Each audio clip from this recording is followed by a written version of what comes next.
السلام عليكم ورحمة الله وبركاته. الحمد لله وكفى وسلام على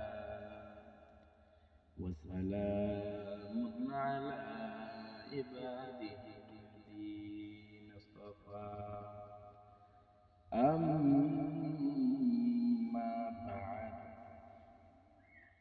أعوذ بالله من الشيطان الرجيم. بسم الله الرحمن الرحيم.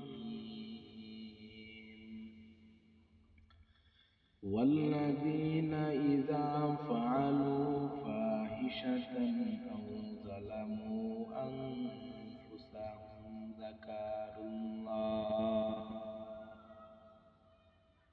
وقال النبي صلى الله عليه وسلم: أخلص دينك يكفك الأمال القليل। চিন্তা করে দেখো না, কবরে কি যাইবা না, অবশেষের ঠিকানা শুধু মাটির বিছানা। ডানে মাটি বামে মাটি, মাটির হবে বিছানা। নামাজ রোজা সঙ্গের সাথে, কবর তোমার ঠিকানা। আলহামদুলিল্লাহ, সমস্ত প্রশংসা, সমস্ত মান ও মহান রব্বুল আলামিন, যে মহান রব্বুল আলামিন আপনাকে এবং আমাকে সমস্ত কাজ থেকে বিরত রেখে আজকের এই মাহফিলে আসার এবং বসার তৌফিক দান করলেন। ওই মহান রব্বুল আলামিনের দরবারে সকলে একবার কণ্ঠ ছেড়ে জবান খুলে বলি আলহামদুলিল্লাহ। যে নবী সৃষ্টি না হলে আপনি আমি, পাহাড় পর্বত নদী নালা পশু পাখি গাছ গাছালি কিছুই সৃষ্টি হতো না। ওই মহানবীর উপর সকলে বলি সাল্লাল্লাহু আলাইহি ওয়াসাল্লাম। কোরআন কারীম থেকে একটা আয়াত পেশ করছি, ওয়াল্লাযীনা ইযা ফাআলু ফাহিশাতান আও যালামু আনফুসাহুম যাকারুল্লাহ। বান্দা, তুমি গুনাহ করতে মজা পাও, আমি আল্লাহ রাব্বুল আলামিন গুনাহ মাফ করতে মজা পাই। আমার আল্লাহ তাআলা বলল, কোরআন কারীমের মধ্যে বলল, যাকারুল্লাহ।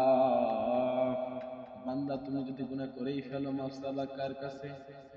মাফ চাবা একমাত্র আমার আল্লাহর কাছে। আমি আল্লাহ তাআলা বললাম, আমার কাছে যদি মাফ চাও, তাহলে আমি আল্লাহ রাব্বুল আলামিন গুনাহ খাতা মাফ করে দেব। আর যদি তুমি আমার কাছে মাফ না চাইয়া যদি পীরের কাছে যাইয়া মাফ চাও, আমার আল্লাহ তাআলা বলল, যদি পীরের কাছে যাইয়া মাফ চাও, পীর বাবা তোমাকে মাফ করে দিলেও আমার আল্লাহ কিন্তু মাফ করে দিবে না।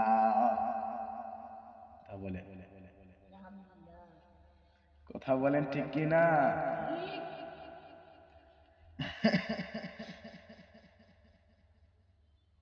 আল্লাহ তাআলা কোরআন কারীমের মধ্যে বলল, কিরামান কাতিবিন।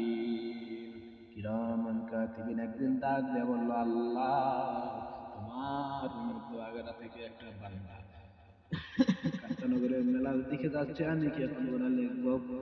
আমার আল্লাহ রাব্বুল আলামিন কিরামানকে ডাক দিয়ে বলল, কিরামান কাতিবিন, আমার বান্দার গুনাহ লিখিও না, লিখিও না। আমার বান্দা যাওয়ার পর, যাওয়ার মাঝে আমার বান্দা আবার ঘুরে আসতে পারে। অতঃপর নদী পার হয়ে গেল, আত্রাই নদী যাওয়ার পর আবার আল্লাহ তাআলাকে কিরামান কাতিবিন ডাক দিয়ে বলল, আল্লাহ, তোমার বান্দা তো নদী তো পার হয়ে গেছে, আমি কি এখন গুনাহ লিখব? আমার আল্লাহ বলল, গুনাহ লিখিও না, আমার বান্দা সেখান থেকে ঘুরে আসতে পারে। অতঃপর কান্তানগরের মেলার দিকে যাওয়ার পর কান্তানগরের গেটে ঢুকে গেছে আমার আল্লাহর বান্দা। যাওয়ার পর আল্লাহকে ডাক দিয়ে বলল, আল্লাহ, তোমার বান্দা তো কান্তানগরের গেটে ঢুকে গেছে, আমি কি গুনাহ লিখব? ভাই বলে, না রে কিরামান কাতিবিন, তুমি গুনাহ লিখিও না, আমার বান্দা সেখান থেকে ঘুরে আসতে পারে। আমার আল্লাহ তাআলা আবার বললাম, রে কিরামান কাতিবিন, তুমি গুনাহ লিখিও না, লিখিও না, আমার বান্দা সেখান থেকে ফিরে আসতে পারে। অতঃপর ওই লোকটা ঢুকে গেল কান্তানগরে, পূজা দেখা শুরু করলো। দেখার পর আবার কিরামান কাতিবিন ডাক দিয়া বলল, আল্লাহ তোমার বান্দা তো গুনাহ দেখা শুরু করছে, আমি কি এখন গুনাহ লিখবো? বলল না, গুনাহ লেখো, গুনাহ লেখো, গুনাহ লেখো, এমন ভাবে লিখবা দুনিয়ার ভিতরেতে যেমন চকলেট আছে ওই ভাবে লিখবা। আমার বান্দা যদি কোনো একদিন ঘরের কোনায় বসিয়া নামাজ পড়ে, নামাজ পড়ার পর দোয়া যদি করে, রব্বানা আতিনা ফিদ দুনিয়া হাসানাতাও ওয়া ফিল আখিরাতি হাসানাতাও ওয়া কিনা আযাবান নার, আমার আল্লাহ তাআলা মাফ করে দিবে সঙ্গে সঙ্গে। আমার আল্লাহ তাআলা বলল,